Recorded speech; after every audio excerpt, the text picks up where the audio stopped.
One beautiful spring day, a red rose blossomed in a forest.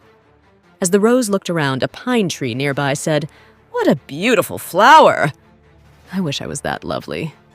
Another tree said, "Dear pine, do not be sad. We cannot have everything." The rose turned and remarked, "It seems that I am the most beautiful flower in this forest." A sunflower raised its yellow head and asked, "Why do you say that?" "In this forest there are many beautiful flowers.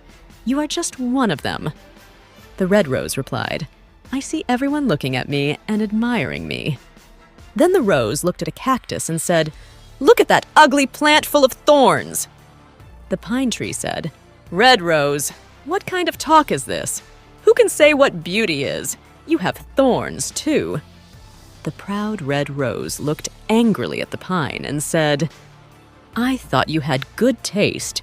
You do not know what beauty is at all. You cannot compare my thorns to that of the cactus." "What a proud flower," thought the trees.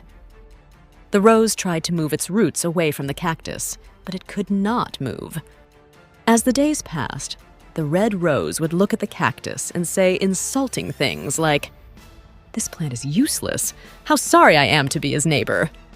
The cactus never got upset and even tried to advise the rose, saying, "God did not create any form of life without a purpose." Spring passed and the weather became very warm. Life became difficult in the forest as there was no rain. The red rose began to wilt. One day, the rose saw sparrows stick their beaks into the cactus and then fly away, refreshed. This was puzzling, and the red rose asked the pine tree what the birds were doing. The pine tree explained that the birds were getting water from the cactus. "Does it not hurt when they make holes?" asked the rose.